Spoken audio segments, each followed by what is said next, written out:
every club that failed miserably at the FIFA Club World Cup. Let's get to it. Auckland City. Some of you haven't witnessed a 10-0 in professional football, but Auckland City made sure you did. Against Bayern Munich in the 2025 Club World Cup, the scoreboard turned into a live horror movie. You almost felt bad after 6-0. And then Bayern added 4 more just to remind them who's boss. It wasn't even close.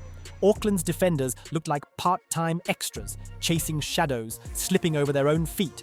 Their goalkeeper basically doing cardio.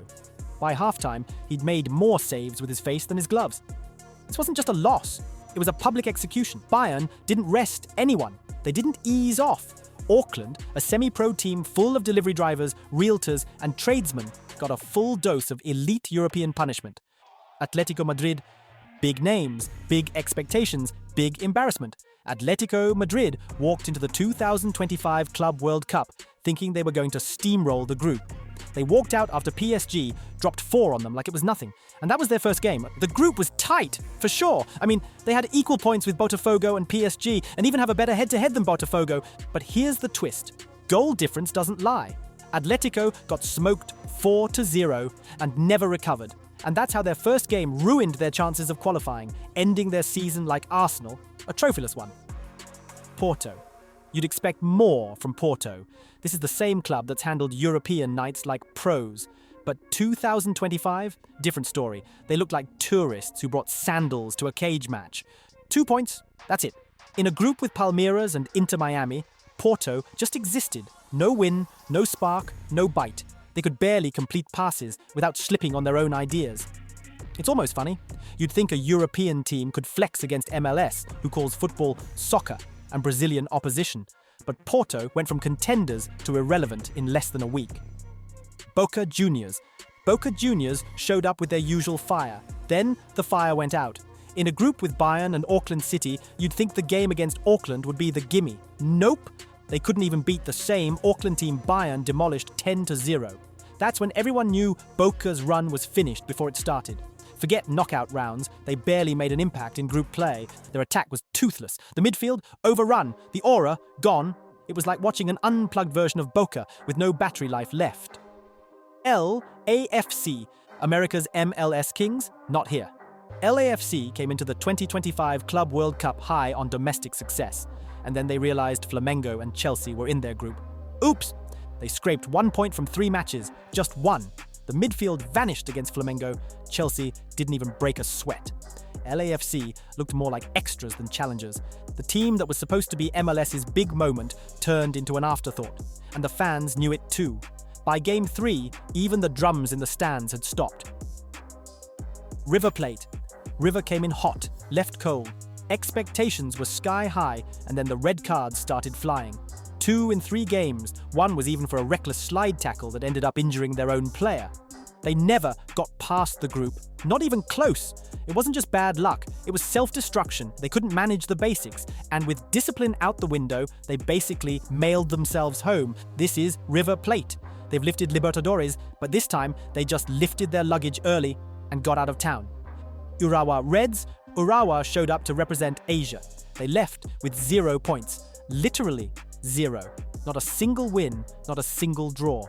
Just 3 L's and a quiet walk back to Japan. Their top striker missed more chances than he got touches. The midfield stretched so thin it looked like cling film. Every opponent just walked through like it was a practice match. No moment of brilliance, no near miss, just nothing. Their group stage campaign could be turned into a defensive horror movie. Mamelodi Sundowns? They came in confident. 4 points from 3 games usually gets you through, but not when your group has Fluminense and Dortmund breathing down your neck. Sundowns played well in moments, but key losses, shaky defending, and no plan B meant they were always chasing shadows. Even when they took the lead, you just knew it wouldn't last. 1 error turned into 2, and before you could finish your snacks, they were out. Mamelodi didn't just lose, they got squeezed out like toothpaste from the middle. Ulsan. Ulsan's campaign was over before it started. 3 games, 3 losses, 0 points. A K-League champion, sure, but you wouldn't know it from watching their games. The tactics were all wrong. Their high press got exposed every time. Their backline got split so easily, you'd think they were playing with 9 men. There wasn't a single standout performance, not even a close match. It was like they were just there for the free hotel. ES Tunis. Tunis came in as African champions, but they left looking like a third-place team from a Sunday league. One win, that's it, against LAFC, and that was generous. Their finishing was comically bad. One match saw them miss 4 clear chances in 20 minutes. Fans back home were ready to unplug the TV. They looked sharp on paper, but on the field, they were guessing. After the first game against Flamengo, you could feel the confidence leave the team.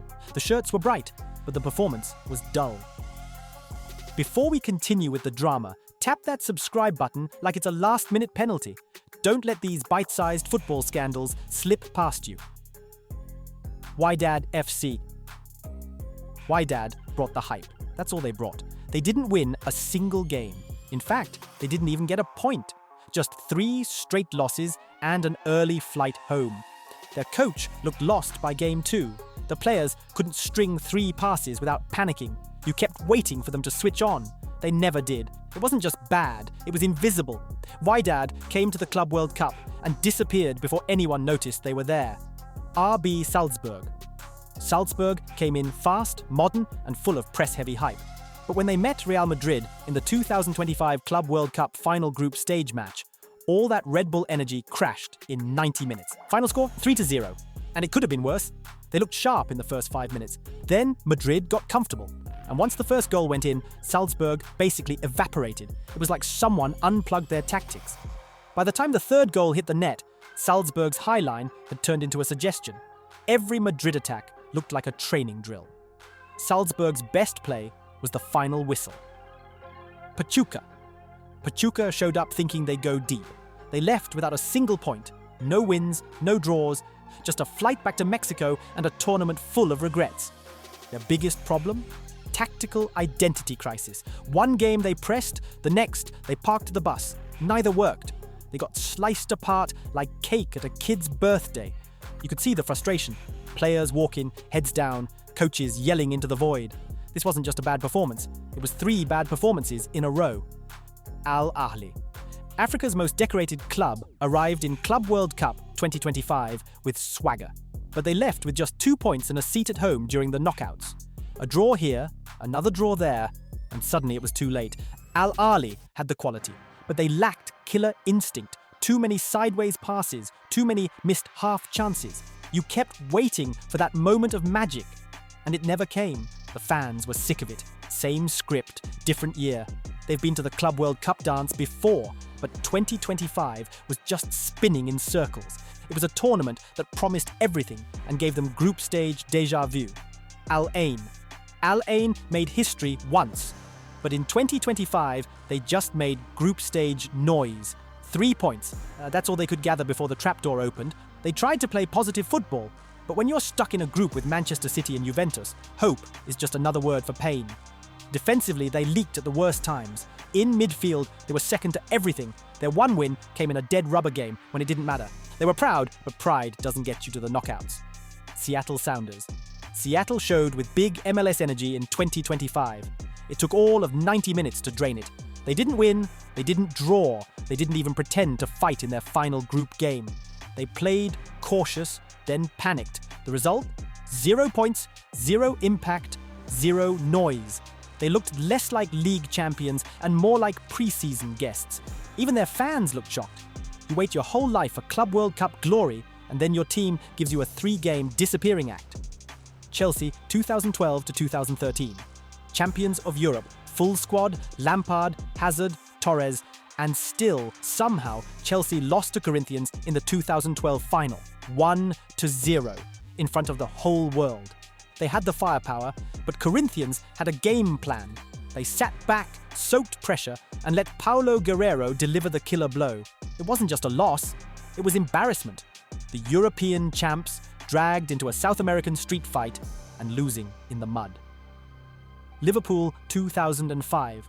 The 2005 Liverpool squad were fresh off Istanbul heroics. They walked into the Club World Cup final against Sao Paulo thinking they'd bag another trophy. But Rogerio Ceni turned into a brick wall. Liverpool took 17 shots, 0 goals. They even had a disallowed equaliser that still causes debates in pubs. Sao Paulo just needed 1 chance, and they buried it. The Reds pressed, crossed, and screamed for something to happen. It didn't. They left with runners-up medals and a full reel of missed sitters. Real Madrid 2000 versus Necaxa. Real Madrid, Galacticos, Raúl, Anelka, Roberto Carlos. And yet, they couldn't beat Necaxa. They drew 1-1, then lost 4-3 on penalties, against a team with fewer sponsors than their warm-up cones. Aguinaga played like Zidane's Ecuadorian twin. He split Madrid's defense with a pass so slick even Raúl clapped. Delgado's finish sent the game to penalties, where Madrid blinked first. Del Bosque looked stunned, then the squad looked tired. Necaxa looked like they just pulled off the heist of the century. Barcelona 2006. Barcelona, stacked with Ronaldinho, Xavi, Iniesta, Deco and Puyol, had just destroyed Club America 4-0. Everyone thought the final would be a coronation.